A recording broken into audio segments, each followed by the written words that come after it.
ఆంధ్రప్రదేశ్ రాజకీయాల్లో ఇప్పుడు ఓటర్ల జాబితా అంశం హాట్ టాపిక్గా మారింది. ఓటర్ల జాబితాలో అవకతవకలు ఉన్నాయని తెలుగుదేశం పార్టీ, వైఎస్ఆర్సీపీ సహా అన్ని రాజకీయ పార్టీలు ఆరోపిస్తున్నాయి. అధికార పార్టీ నాయకుల ఒత్తిడికి తలొగ్గి ఉద్యోగులు సమస్యల్లో ఇరుక్కుంటున్నారని ప్రతిపక్షం ఆరోపిస్తోంది. కాగా ప్రజాస్వామ్యంలో అత్యంత ప్రధానమైన ఓటర్ విషయంలో ఎలాంటి తప్పు జరిగినా సహించబోమని అంటోంది ఎన్నికల సంఘం.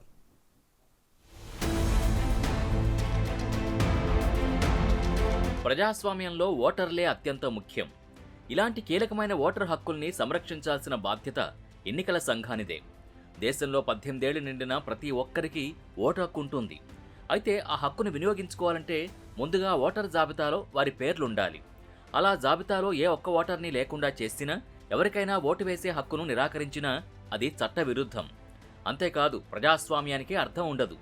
అందుకే స్వాతంత్రం వచ్చినప్పటి నుంచి ఓటర్ల జాబితా అంశంలో ఎన్నికల కమిషన్ సీరియస్గానే ఉంటుంది. అందుకే అన్ని రాష్ట్రాల్లో ఓటర్ల జాబితా జోలికి అధికార పార్టీలు కూడా వెళ్లడానికి సంకోచిస్తాయి.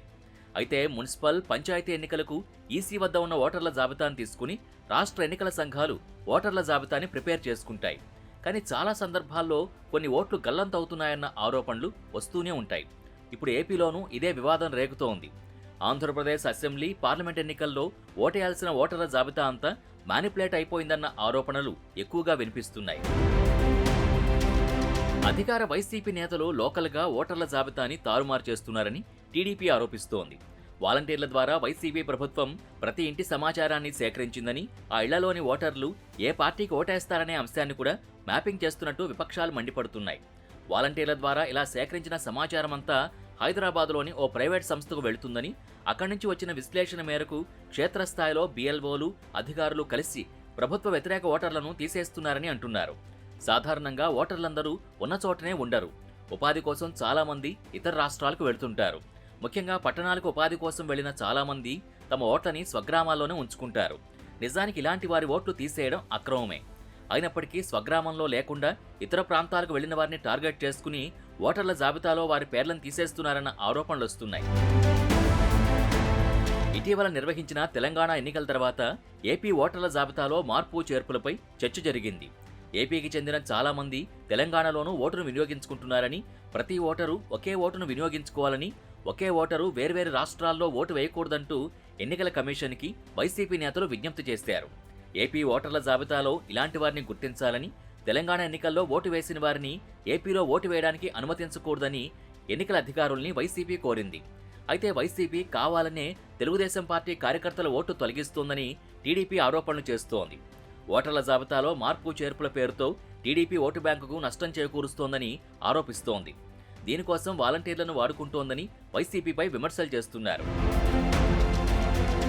అయితే వైసీపీ మాత్రం భిన్నమైన వాదన వినిపిస్తోంది. టీడీపీ హయాంలో ఒక్కో నియోజకవర్గంలో 15,000కు పైగా దొంగ ఓట్లు నమోదు చేశారని, వాటిని తొలగించేందుకు తాము పట్టుబడుతున్నామని అంటున్నారు. అప్పట్లో అన్ని దొంగ ఓట్లు నమోదైతే టీడీపీ ఎందుకు అంత ఘోరంగా ఓడిపోతుందనేది టీడీపీ నేతలు ప్రశ్నిస్తున్నారు. కారణమేదైనా అనర్హులకు ఓట్లు ఉండడం ఎంత తప్పో, అర్హులకు ఓట్లు తీసేయడం కూడా అంతే తప్పని సగటు ఓటర్ చెప్తున్నాడు. అయితే అనర్హులకు ఓటున్నా, అర్హులకు ఓటు తీసేసినా అది ప్రజాస్వామ్యానికి ముప్పు కలిగినట్టే. దీనిపై ఎలక్షన్ కమిషన్ సీరియస్గా ఉండాలని మేధావులు డిమాండ్ చేస్తున్నారు. ఈ మొత్తం వ్యవహారంలో తెర వెనుక ఉన్న రాజకీయ నేతలకు ఏమీ కాదు గాని, నేతలు చెప్పినట్టుగా చేసిన అధికారులు మాత్రం బలైపోతారని విశ్లేషకులు ఆందోళన వ్యక్తం చేస్తున్నారు.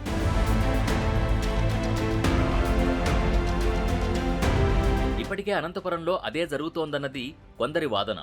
ఇప్పటికే 2 జడ్పీ సీఈఓలుగా పనిచేసిన 2 ఉన్నతాధికారులు సస్పెండ్ అయ్యారు. వారిపై ఆరోపణలు వచ్చినప్పటి నుంచి ఇంతవరకు తిరిగి విధుల్లోకి అనుమతించలేదు. అంతలోనే ఉమ్మడి అనంత జిల్లాలో దాదాపు 8 మంది తహసీల్దార్లకు, తాడిపత్రి మున్సిపల్ కమిషనర్కు, 227 మంది బూత్ లెవెల్ ఆఫీసర్లకు షోకాజ్ నోటీసులు జారీ చేసింది ఎన్నికల సంఘం. ఓటర్ల అవకతవకల్లో మీ మీద ఎందుకు చర్యలు తీసుకోకూడదో వివరించాలని వారికి నోటీసులు జారీ చేసింది. ఏది ఏమైనప్పటికీ రాజకీయ పార్టీ నేతల మాటలు విని వారు చెప్పినట్టు నడుచుకునే అధికారులకి ఇప్పుడు కంటి మీద కునుకు ఉండడం లేదని అంతా అనుకుంటున్నారు. మరి ఇప్పటికైనా అధికారులు మారతారో లేదో చూడాలి.